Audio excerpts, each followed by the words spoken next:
First, it was the hunt for weapons of mass destruction. When there were none to be found, it was democracy that was the supposed reason for the invasion of Iraq in 2003. 10 years on, there's a vibrant political landscape, but for the average Iraqi, life is as uncertain and dangerous as ever. The big test of all, this could be local elections this weekend. So far, the signs are not good after a wave of car bombings killed 50 people over the past few days alone. Tom Cooks reports. This weekend, local council elections will take place across Iraq. It's the first poll since the United States forces left the country in 2011, and it's widely seen as a test of Iraq's shaky democracy. These Iraqi soldiers are voting early because the entire army and police force will be on high alert during the weekend poll. Iraq remains an extremely dangerous place, but during the campaigning period there's been even more violence than usual.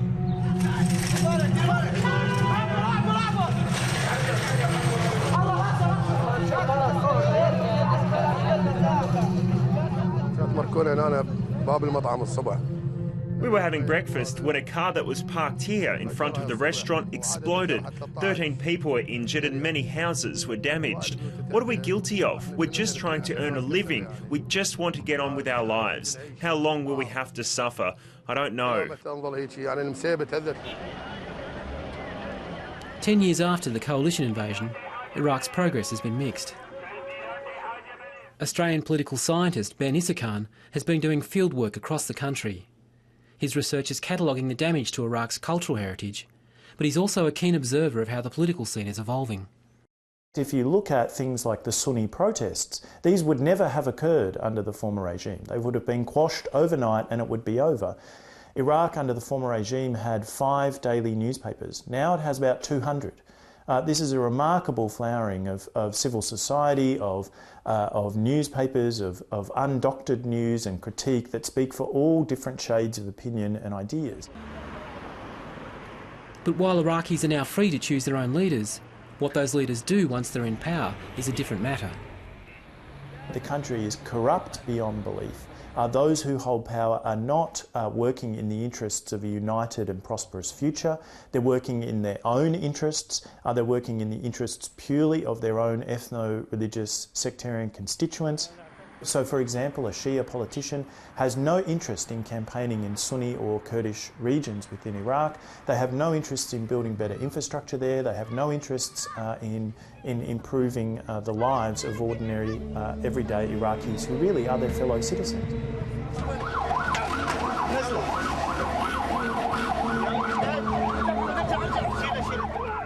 In the run-up to the vote, over a dozen candidates have been assassinated. And in the last few days alone, there's been over 50 people killed in a spate of car bomb attacks across the country.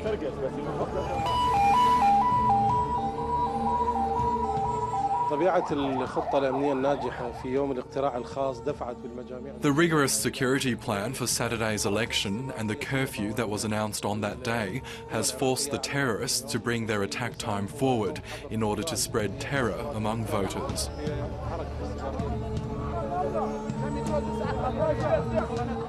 The deadliest attacks occurred in Baghdad when 8 car bombs ripped through the city during the morning rush hour. I won't vote and I will not let my family vote either, considering the deteriorating security situation.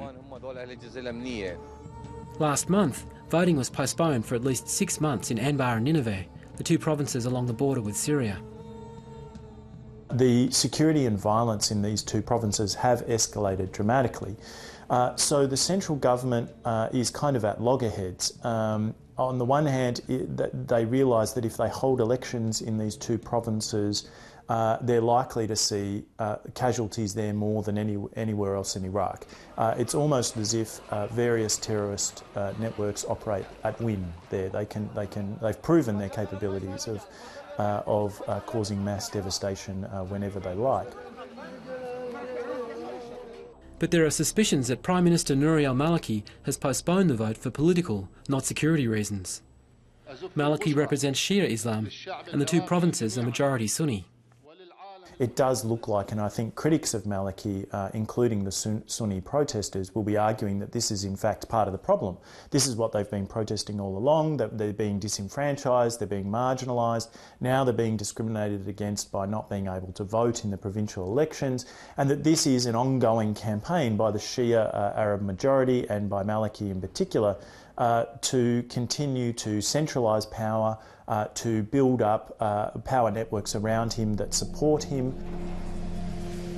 And if Sunni Muslims continue to feel they're being marginalised, the violence will only get worse, and Iraq will remain one of the most violent places on earth.